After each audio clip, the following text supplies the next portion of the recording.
Hello, welcome to Conspiracy Chat with Heretic, sitting to my right, or to your left, and Mrs. Mel Gibson. And we're coming to you live from Palestine. It's a bit hairy round here, so if we sound on edge, that'll be why. That was in poor taste, that joke. Really? Yeah, that's going to be us one day. That's going to be our children getting bored, you know that? If we move to Palestine. So, Exomatrix TV. That was a segue. Let's discuss that and this feud between Mr. Brit and Exomatrix TV. I did listen to Brit's show when he's interviewing the geezer. Well, that sounds like the chef from the Muppet Show. Don't serve the chicken. Right, what was the trigger then for this issue? I understand that he's been blocking people indiscriminately if they show any kind of opposition to what he says. I think he blocked Mr. Brit for some reason.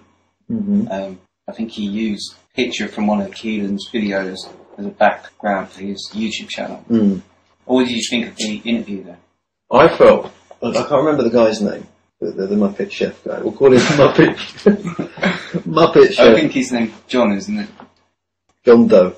He seemed to me to backtrack a lot. I mean, he seemed nice enough. He was polite. He was nice. Yeah, and he didn't have to go on the show at all. No, he didn't. And expose himself like that. So fair dues, you have to give him credit for that. He's got balls. He has got balls. I went and had another look at some of his videos. I used to be subscribed to him, but I looked at a couple of his videos recently. And he put one out the other day, and it was, I can't really remember what it was about, but it was like, had this like homeless blind man in it. And it was, and I left a comment, and I just typed fluff. Because that's what it was just fluff. Do you know what I mean? Like, that's all it was. It was like, what is this for? Yeah. You mean it was like a yearning, emotional sort of video? Sentimental. Like Say for Children. It's like something out of Amelie or something. Like Say Tuna. It was like shit Amelie, really. Nothing to do with conspiracy. What I found when I will link to the Exomatrix site to have a look, it all seemed a bit like all over the place. It had a sort of vague theme of sort of new aginess and UFOs and stuff, which I don't have a problem with. It's quite enjoyable actually. But within that, he would have interviews with sort of people who are, shall we say, like more credible on a logical level. You know what I mean? That would kind of it would rub shoulders in a difficult way with more sort of out there stuff. Yeah. Like he talks about Star Trek a lot, doesn't he? Doesn't help. You want to talk about Freemasonry? We're talking about a book called The Masonic Myth by J. Kinney. The thing is with Freemasonry is it's one of those buzzwords you hear quite early on in a conspiracy theorist's career. Let's just use the term conspiracy theorist for convenience. I like using it. I like using it actually. We shouldn't be ashamed of it. But I've read a couple of books about Freemasonry and they were rubbish basically. Very vague. Mostly very, what's the word? Shit. Yeah, that'll do. That covers it really. But this book, The Masonic Myth by J. Kinney, is it's the most sober book on the subject I've read. Rather than just hearing this word Freemasonry just thrown about all the time and just taking people's word for things. This book proved to be quite eye-opening. And it's written by a Freemason, but it's written in a very honest, it's a very subtly humorous book as well, isn't it? And self-deprecating, which really works in its favour. And you learn lots of things you didn't know about Freemasonry, like this assumption that the 33rd degree is only attained after you've done the 4th, the 5th, the 6th, the 7th, the 8th, and you go all the way up to the 33rd, and when in actual fact, once you've completed the first 3, which are the essential parts of Freemasonry, you can choose to do any degree beyond that point, including the 33rd degree. That could be your 4th degree, doing the 33rd degree. So that was quite a surprise to me. That dispels quite a lot straight away, doesn't it? It doesn't look like they could organise a nobbing and a brothel. Yeah, they're so fragmented. They're like a dysfunctional family, aren't they? Well, they're a bit like the conspiracy movement. Exactly. They're not really connected in a meaningful sort of way. Only in a very vague way. Like a lot of them are just into it because of the sense of belonging or the sense of kind of theatre. You know, those funny aprons they wear and, you know, it seems quite fun actually from an outsider's point of view. Well, it's interesting, I don't know if you got to the bit yet when they're talking about the book Morals and Dogma by Albert Pike. And that was considered like the Freemasons' user manual. I mean, everyone had a copy. It turns out a lot of Freemasons didn't like the book very much. It was too obscure and impenetrable to read. And posh. people just didn't read it. So I think a much simplified book written by somebody else came out and became the standard for Freemasons. One thing you have to understand, if you're going to talk about conspiracies, for example, and you're going to talk about history, you have to take into account what people were thinking and what was fashionable at the time. Mm-hmm. Context is everything, isn't it? Yeah, like the Victorians and sort of posh people, basically. Mm-hmm. You know, there was they had a real love for the exotic and the mysterious. Back then they didn't have the internet. It was a much bigger world. They had kids in jars, didn't they? Pickled jars. And they're just like, look at them. Can I finish what I'm saying? Sorry. Look at theosophy and look at Freemasonry and look at all of these kind of all these ideas about, Atlantis or, it was kind of in vogue at that time. It's kind of sad when I picture it like that. And then you look at the times you're living in now and you sort of realise how sort of staid you are, how conventional everything. No, we've got all the new age stuff now, don't we? You know that nothing's real, everything's illusion. What's this in the news? Probably. Everything's like it's a hologram.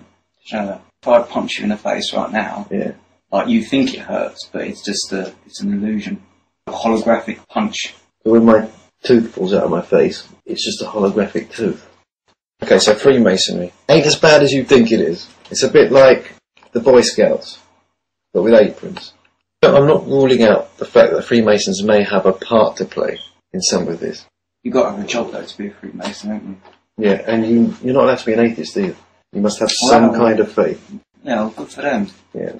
Well, I try and picture a world full of atheists, and I can imagine it being quite, just really dull, angry, and logical all the fucking time. But yeah, and you have operative Freemasons and speculative Freemasons. Yeah. The operative ones were basically the hands-on, actual Masons that built things. If the operative Freemasonic lodges, they were probably just places to go and have a sandwich. Yeah, it's like going to a bar. Or if you're a cab driver, they've got those little shacks, haven't they? Mm-hmm. I bet it's like that. It was like that. Where other cabbies go, yeah. In Short Circuit, he can read a book really quickly. Yeah. Like Nazis, they can read books quickly. Well, Mein Kampf was pretty long. I wonder how many of those people have got given like Mein Kampf when they got married. I mean, Germans, I'm talking about like nowadays, but back then in the Third Reich or whatever. Yeah. How many of those people finished it? I wonder, because it's a big book.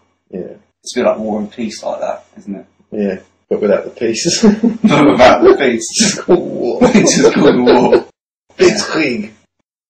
Just because we've read a good book doesn't necessarily mean it's true. We don't change our minds when, we ought to at times. It's okay to change your mind about something. No one's going to have a go at you because you might no longer believe that thermite had anything to do with 9/11, or maybe you think now it's a different compound or a different combination of events. Or something no one seems to mention. Mm-hmm. What if all the thermite that was found at Ground Zero, mm-hmm. what if that all came from World Trade Center 7? What if it was just came from one building? Well, I've got to that stage now where it doesn't really matter how it happened, does it? It just doesn't matter anymore. It's why it happened and who did it that really matters. Like, what did 9/11 mean? It was like the opening of a new era of darkness, wasn't it? So if you see it as a symbolic act, it makes more sense to me. How long was the lease for on the World Trade Center that Silverstein took out? How long was it? 99 years. 99 years. It's obviously a symbolic number, isn't it? Of course, yeah. Mary Silverstein's not going to live for another 99 years, is he? No. So we never know. Eugenics and that. He already looks like a muppet. He's got to be inbred, isn't he? He's a really strange looking man. Yeah, I reckon he's going to get younger. It makes you wonder about people like Rockefeller. Like he's like literally almost dead, isn't he? He's like a grandpa from Texas Chainsaw Massacre. Exactly. He's got that hammer in his fucking hand, yeah. that blanket around his knees. He's still having a go, isn't he? But I'm thinking it must suck for him a little bit because he's done all that work and he's not going to live to see any of it come to fruition. We'll all be the Palestinians. Yeah. It might not be sort of our generation or our children's, but at some point. Well, it's so hard for Western people to fathom such an event occurring. Because they live in the West, that's why. Mm-hmm. You think they're safe. Like, a capitalist society is just it's so illusory, isn't it? It's just a false kind of foundation. For what? For Western life. What are you on about? Oh, you've lost me. Well, let me consult my iPhone. I'm a pragmatic person, I don't understand what you're on about. Just see that with a straight face. So you wanted to talk about shields, didn't you? Was that word around before, like... I think it's a quite... Post 9/11 conspiracy theories. I think it's a post 9/11 word. I know it existed prior to that, but I think it's kind of inherited its proper meaning in a post 9/11 universe. But let's talk about some renowned shills then. Who's number one in the shill poll at the moment? What, for me or generally? Generally. What are you asking me? Veach has been the latest victim of this. Who's called Charlie Veach a shill? More or less you did. Don't start being a shill. Don't start accusing me of stuff. You know what? I am a shill. I don't give a fuck. I'm quite proud of you. Huh? You had a Jesuit education, did you? Mm-hmm. Like, I can't disclose this information. Is it a bit like poshos that goes public school end up bumming each other? Do you think Charlie Veach his girlfriend's a shill? There, I said it. That's not very nice. Fluffy is a shill. What's her name? See, you can't go around calling people shills if you don't even know what they call themselves. Fluffy's a shill. Fluffy's a shill. Silky. What's wrong with Silky? Why are you hating on Silky? She seems like a nice girl. You can't go around calling people shills. And that's the point of our discussion. We're talking about how easy it is to just label someone a shill with no evidence to back it up whatsoever. It's a bit like, let's say a bloke meets a girl in a club, they both get drunk and they have sex, and the woman says he's a rapist. He's more or less a rapist, isn't he? Even though he isn't. You really don't understand how the British judicial system works, do you? Do you realise how many men are convicted of rape in this country compared to the number of accusations of rape? That's not really the point I'm making. You've got a girlfriend, don't you? Yeah. What mechanisms do you have in place to prevent you from saying things like that in front of your bird and getting her all miffed off? Just not talking. Yeah. Just stick the telly on. What I was trying to demonstrate is that you can call someone a shill. If enough people call that person a shill, they're a shill whether they are or not. Shit sticks. There you go, that was more concise. I don't think I've called anyone a shill. Well, more or less. What do you mean, more or less? Charlie Veach. You made him cry. It wasn't just me. This is one thing that annoys me about certain people. Mm-hmm. You meet them, they're really opinionated, and they might have quite unusual views. You know, I'll give you an example. You go to a bird's house, and then you see she's got crystals in a bowl, and you think, oh, it's decorative, and then she starts telling you they've got the healing power, she wants to rub them on you. And then when you say, well, how do they work then? And she says, oh, energy comes out. And you say, well, no, I mean, where does the energy come from? What's the process of generating it? What kind of energy is it? Then they just get pissed off with you because you're asking them. You're not even criticising, you're just asking them, you're just questioning them. What is the foundation of your belief? If you're going to be the sort of person that's goes on the internet and starts, or picks up a megaphone and starts saying what you believe, and then when people say, well, I don't agree with that, you've got to be able to take it. Peter Joseph does that a lot. Whenever he's confronted with, zeitgeist is purely like a neo-communist strategy, and he'll come back at you saying, yeah, but that's what people that don't know what they're talking about say, isn't it? Well, he'll get pissed off. They always get genuinely angry, yeah. If you disagree with certain people, then they're sort of on the internet, you just get called a troll. And that brings us right back, in a circular fashion, to Exomatrix TV, doesn't it?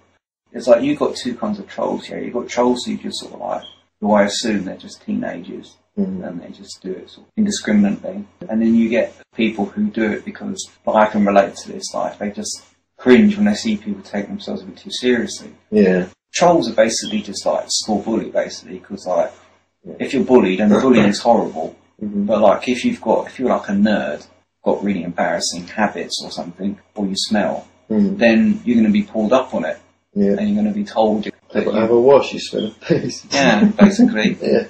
That's life building skills, because you want to know before you start meeting girls, you want to know whether you smell or not, don't you? Those are those sort of functional type of trolls, aren't they? But you do get, like you said, the teenagers who just slinging shit at each other. If you know that you've got 10,000 people watching every video you make, it would change a person. I can't see how it wouldn't. If you get to a point where you become some kind of quasi-celebrity, doesn't that take away from the fact that every single individual is the revolution, and that no one person is? Sound like a bloody anarchist. As human beings, we do need leaders. You need people to inspire people. Well, who were some of the great leaders then of history? Well, let's say Che Guevara, right? He didn't have a YouTube channel. Didn't stop him doing what he did. And he got his own T-shirt. He did, didn't he? So this is the thing you have to ask yourself. Are you in this for the revolution, or are you in it for the T-shirt? I would argue he was in it for the T-shirt. For the revolution, sorry, because he couldn't have anticipated a T-shirt being printed with his face. That'd be mad if he predicted that. Did they even have T-shirts then? When he was in the jungle and he got shot, at that moment, he probably didn't imagine that there would be like toddlers in Brighton with a T-shirt with his face on it, did he? Or lesbians in Camden with his face on a fucking T-shirt. Who would have thunk it? On that note, I hope you enjoyed the last hour. You know, if you didn't, receipts are available at the box office. Yeah. We're really sorry if it was shit. Like, really sorry. Yeah. Hope you learned something. Because we didn't just waste your time, we wasted ours and all. We should, at the end of every show, we should do a little summary, like, because when I listen to a conspiracy show, I want to feel I've learned something. Do you think they've learned anything today? I think people have learned that atheism and Satanism is the same thing. You told yourself that. No, that people have... Who'd you learn it from? Science. Like, you know, like the thermos flask. Mm-hmm. It's amazing, isn't it? It is. 6 to 7 hours, apparently. Did you know that Masons invented the thermos flask? Did they? You're thinking of bread bins. My original point was, the world we live in now, where everyone is connected. It's a complex world, isn't it? It is, isn't it? And we're all connected to everybody on our phones, on our computers. I'm thinking, these leaders in any revolution are not going to be the same kinds of leaders, are they, that we had before? They're going to be like John Connors, aren't they? That's what watching those bloody Zeitgeist films does. Yeah. It makes you watch Terminator films a lot. It does. Oh, that bit at the end of Terminator 2 with the thumb. Yeah. Yeah. It's sort of symbolic, really, isn't it? Mm. Of some sort of struggle. True Lies is good, isn't it? With all them Arabs. All of them Arabs. All of them Muslims.